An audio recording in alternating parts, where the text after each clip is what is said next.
We're joined on INSEAD Knowledge today by INSEAD Entrepreneur in Residence Fred Combe and Professor Wee of Nanyang Business School. Thanks for joining us. You've brought out this book, Business Journey to the East. Why do you think the book's necessary at this time? Well, actually, we started the book about 2 years ago. At that time, we felt that there was a need to allow Western MNCs who are doing business in Asia to have a better grasp of Asia and in particular China. So when Fred and I met, we sort of clicked because we wanted so much to have a book that represents Asia but also with a Western perspective, because we felt that there are a lot of misperception and also misunderstanding from the part of managers and leaders from the West trying to understand Asia, and we felt that there was definitely a gap that needed to be filled. So that is the motivation. However, as we completed the book, it was, I must say that it could, immodestly put, reflected our foresight, or coincidentally a convergence of event because of the financial tsunami. So it basically lend much more credibility to the timeliness of such a book, which we call Business Journey to the East. So what are the key messages in the book? Maybe Fred, you'd like to start? Yeah, I think one of the key messages is clearly that, look, the center of global gravity of business has shifted to the East. We all have to take on board now that a lot of the financial power has shifted to Asia, especially with what's happened in the last few months. And for the West to address that, the West needs to really truly appreciate, understand the history and culture of Asia in far more detail than perhaps it did in the past. In the past, the West has sort of rushed into Asia as if it's a gold mine, but it's lost its way in many parts. And I think one of the key messages of the book is really, now is the time to fully appreciate what Asia is about, and you need to alter your mindset, your cultural mindset, if you are to succeed in Asia. And for that to work, it means that we cannot take for granted that what we think in the West is the way to do business in Asia, because that's certainly not the case in our experience. If I may add, I think in the past, if I can put it very candidly, the balance of power, whether it's economics, business or otherwise, had always in favor of the West. Today, as a result of the financial tsunami, as a result of the rise of China and India and many other Asian countries, there is this shifting or tilting of this balance of power. I think it's just like if you are my boss, I will have to understand you. But if you are my colleague or we are on par, I think we need to understand each other in order that we can move our relationship further. I think this is a part which I feel, or both of us feel very strongly, that the West must take notice of. Gone are the days where you come as colonial masters.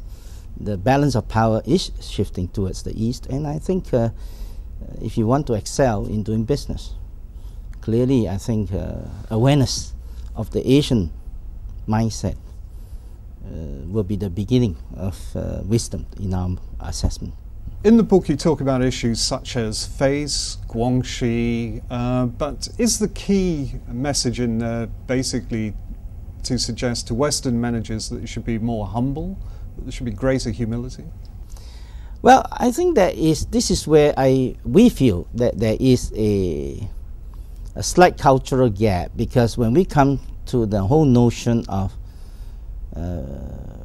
business principles or management principles, I always say it's universal. They are universal. However, it is the practice of the same principle that is very different. It is not that the West has no notion of faith or your pride or ego, whatever you call it. It is also not true that the West has no business relationship and so on. However, it is the practice of that relationship, is the operationalization of that faith. In the West, we can be very frank with each other, and we learn to forgive and forget. In the East, we had a chapter, that talks about you are forgiven but not forgotten. You see, so that is where the difference lies. And I think it is a matter of degree. We all descend from Aristotle or from Confucius. You know, there's 1 billion descendants from Aristotle, 2 billion from Confucius. And we need to start with understanding why we think and operate differently. And I think one of the big mistakes many Western companies make when they come to Asia is they make that broad assumption because they see Asians being seemingly more compliant and more taciturn, that they are in agreement with what the West is saying. And then they move into a more forceful or possibly even an arrogant position with them, when indeed it's quite the opposite. One of the big messages of the book is how I tried to learn when yes means no and no means yes, and the importance of indirect communication in Asia, which is very, very important. You cannot depend on a direct answer all the time. So that's what the book is trying to explore, the traps that many Westerners fall into when they're doing business in Asia. And I suppose in part I've worked in Asia for 18 years. I've seen these companies make very similar mistakes across the board in every single country. And what we're trying to do is try and share those learnings to avoid those problems in the future. And this is aimed mainly then at Western managers coming to work in Asia? No, primarily that's our primary target. The primary target, of course, is Western managers, Western business leaders coming to work in Asia. But the secondary target, although we also now and then allude to the differences between East and West.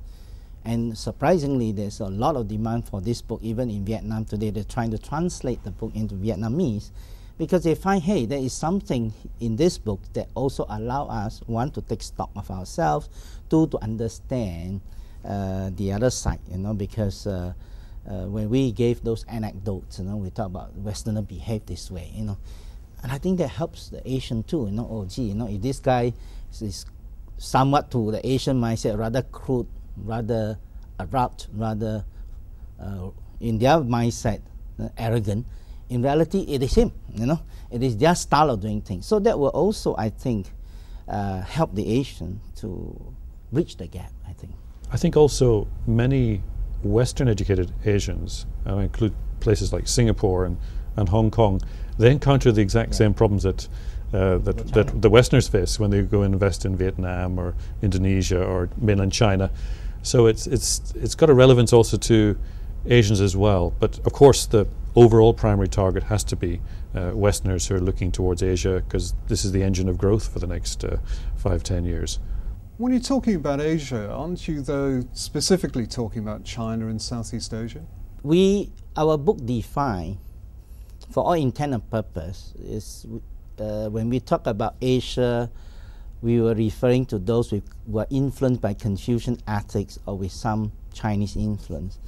I think when you write a book, you have to position it somehow, and you have to, and Asia is very complex. Both Fred and I don't claim to be Indian experts, so we don't try. Although in places we may allude to one Vietnamese example, one Indonesian example, or some other examples that we are familiar with. But yes, the bulk actually is about societies or countries that have strong Chinese influence. And you find that in many Southeast Asian countries, from Indonesia to Thailand to Singapore, of course, Hong Kong, Taiwan, and mainland China.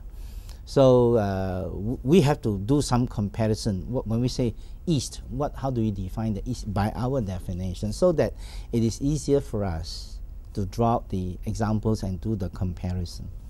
It's just that we don't attempt to compare against Scandinavian, when we are West, basically more American, more European than anything else. Your book's already a bestseller in Singapore, but will the next book then be Business Journey to the West? Fred.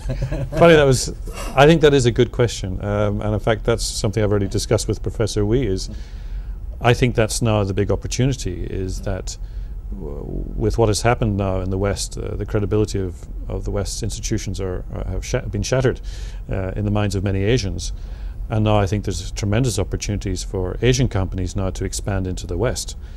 But again, they face the same cultural challenges, if not even greater, because they're starting from further back. They've very limited experience working in the West.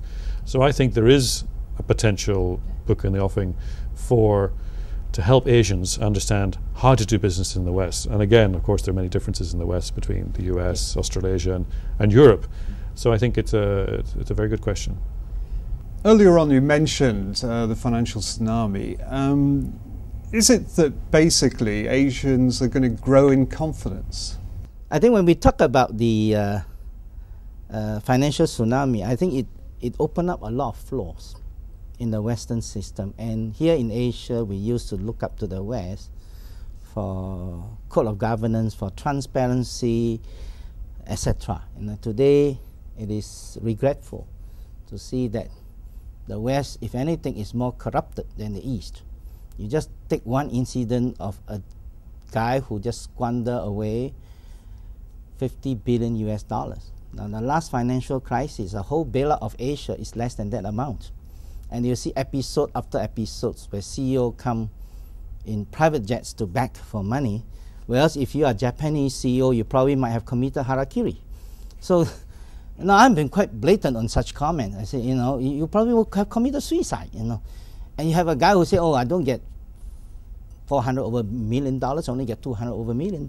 And I think it reflected, and it does turn a lot of Asian leaders off in terms of this blatant kind of non-admission of guilt. And I think it's going to also open up new opportunities for Asian companies with deep pockets to selectively chip away at some goodbyes in America, in Europe, and so on. And there will also be an increased level of confidence, I suspect, after the tsunami, in that now the kettle has no right to call the pot black. Someone recently described to me the world at the moment like a cruise ship. With all the countries filling up the cabins, but there's no captain on deck to steer the boat. And with what's happened with the financial tsunami, one could argue, well, there's been a bit of a rearrangement of the cabins. Some of the first-class passengers have had to go down to economy, and some of the middle-class passengers have gone up to the first class. And I think Asia has risen up the ranks, and I think the Asian passengers are going to have to demand a little bit more from the world. Before that to happen, Asia also has to step up to the mark. And I think that's not yet a particularly comfortable position for them to take, but they're going to have to learn to take it, because I think there is this leadership vacuum with what Obama's got on his plate. But it feels a bit like the Titanic with the band playing on. Yeah, exactly. I think there's a fundamental difference today as compared in the past, in that today, if you look at the countries with the biggest exchange and foreign exchange reserves, they are largely Asian countries, from China, Japan, Taiwan, all the way down. You just look at the top 10 and you will be pleasantly surprised.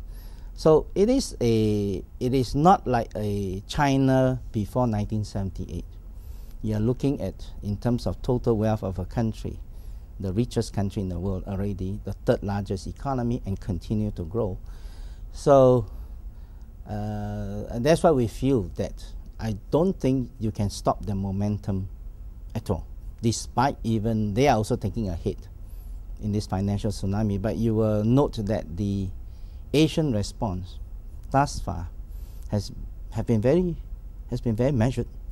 And I think if you really subscribe to what Wen Jiabao, Premier of China, said, which I just shared with him earlier, is that if his crystal ball is correct, then the shift will really start much sooner than we expect, because Wen Jiabao was saying that China may turn around quite fast, i.e., a year or two, instead of could be 3 or 5 years in Euro America. Nobody knows.